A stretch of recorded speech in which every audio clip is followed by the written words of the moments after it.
Je vous montre une citation et vous me dites ce que vous en pensez. Le féminisme, c'est une très grande cause, mais il est dévoyé quand il est excessif. Éric Dupond-Moretti. Yes. Vous savez qui est Éric Dupond-Moretti? Oui, c'est notre nouveau ministre de la Justice. C'est notre ministre qui est un peu excessif. Dire que c'est excessif, ça c'est typiquement genre les réflexions d'un mec blanc cis hétéro. Je suis un homme, mais je suis féministe à 10 000%. Parce que ce que endurent les femmes au jour d'aujourd'hui, c'est pas acceptable. Il y a une chose que je déteste par-dessus tout, c'est le lynchage médiatique. Et c'est un petit peu contre ça que j'ai réagi. Je pense que ça dessert la cause des femmes. Est-ce que vous pensez que les féministes vont trop loin? Est-ce que vous pensez qu'elles montent quelque part les hommes contre les femmes et que c'est pas bon pour la société?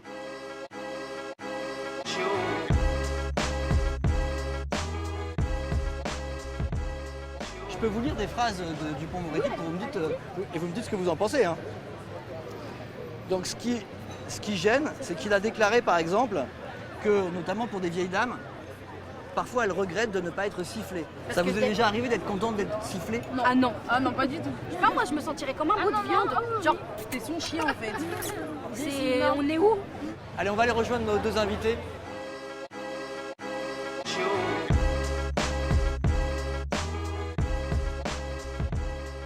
Quand on voit qu'il y a encore une femme qui meurt tous les 2 ou 3 jours assassinée par son conjoint, quand on voit qu'il y a un viol toutes les 9 minutes, quand on voit que le harcèlement au travail, que le harcèlement dans la rue est toujours extrêmement présent, c'est juste indécent. Et donc c'est indécent en 2020. Quand on a toutes ces problématiques en France, de nommer ce ministre-là. Est-ce que vous avez l'impression que le féminisme a été dévoyé, il va trop loin?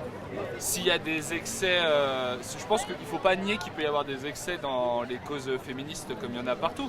Mais je pense que c'est des excès qui répondent aussi à des excès qu'il y a dans l'autre sens, dans le fonctionnement patriarcal de notre société. Je pense qu'en fait, malheureusement, pour que la cause marche, il faut un peu passer par les extrêmes. Je trouve que c'est une tendance en France qui n'est pas bonne. Parce que je trouve que beaucoup plus que dans n'importe quelle autre culture, on aime attaquer les gens. On aime dégommer les gens. On aime déboulonner. Et ça, je pense que c'est une culture qui ne fait absolument pas avancer une cause. Je vais vous lire une ou deux phrases de Dupond-Moretti. Là, il parlait du mouvement MeToo. D'accord. Et il disait, il y a des folasses qui racontent des conneries et engagent l'honneur d'un mec qui ne peut pas se défendre car il est déjà crucifié sur les réseaux sociaux. Aujourd'hui, les réseaux sociaux s'emballent pour beaucoup de choses. Ceci dit, on vit quand même dans un monde où pendant des années, c'est quand même grosso modo l'inverse qui se produisait. C'est-à-dire que des femmes témoignaient avoir été violées, on ne prenait pas leur plainte. Des femmes témoignaient avoir été violées, on en riait. Je suis à fond pour les blagues sexistes et je suis à fond pour l'autodérision.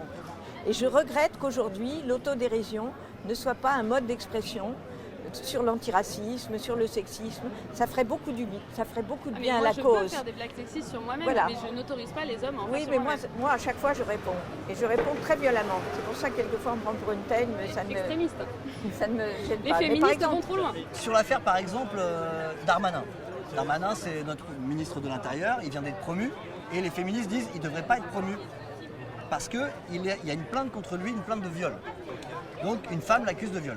Sauf qu'en fait, pour l'instant, la justice n'a pas délibéré et il n'est pas condamné.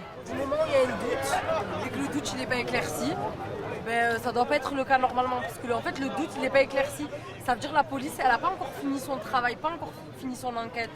Donc ça veut dire que la personne, moi je suis totalement d'accord avec ces femmes-là. Donc en fait, vous pensez que tant que l'enquête n'est pas terminée, qu'il n'a pas été blanchi, il ne devrait pas être ministre de l'Intérieur. Exactement. Tant qu'il n'est pas jugé, pour moi, il ne peut pas être coupable de quelque chose tant qu'il n'est pas jugé. Si on se retrouve si je te dis qu'il y a un mec qui fait sécurité alors qu'il est en attente de jugement, alors qu'il a violé quelqu'un, il va pas faire ta sécurité après la boîte. Si en fait il compte te choper et te violer, ben ma foi, c'est bête. En droit français, il y a ce qu'on appelle la présomption d'innocence. Donc on est présumé innocent tant qu'on n'a pas été prouvé coupable. Voilà. Et vous dit dans le cas d'un mec... c'est pareil. Là vous dites dans le cas de quelqu'un qui est nommé, au contraire, il faut qu'il soit prouvé innocent. En nommant Darmanin, c'est pas juste un ministre qu'on nomme, c'est un présumé coupable de viol qui lui-même a à moitié avoué les faits sans reconnaître que ce soit un viol. Et on renvoie au silence toutes ces femmes qui ne parlent toujours pas sur le viol. même si on défend une cause, il faut quand même qu'il y ait un respect des institutions Il y a une justice, il y a une police, ils ont leurs défauts. Moi, je critique certains jugements. Mais je pense qu'on ne peut pas vivre dans une société où on se substitue à ce qui a été désigné comme légitime. Il a été nommé ministre, il y a une enquête de justice, on verra ce que ça donne. Il y a moins de 10% des victimes de viol qui osent aller porter plainte. Dans ces 10% de victimes de viol, il y a seulement 10% des plaintes en fait, qui aboutissent, ce qui vient à 1% des violeurs en fait, condamnés. Et donc le fait, encore une fois, de ne jamais protéger la parole des victimes, de ne jamais se placer aussi du côté des victimes, ça renforce l'impunité des hommes. Si ça faisait quelques années qu'on attendait que toute cette cause évolue, pourquoi pas la faire dans les règles de l'art, mais ça fait quand même des dizaines d'années qu'on se pose ce problème. Oui. Nos mères se sont posé le même problème. Dans une certaine mesure, nos grands-mères se sont posé le même problème. Au bout d'un moment, je pense que la fatigue prend le relais.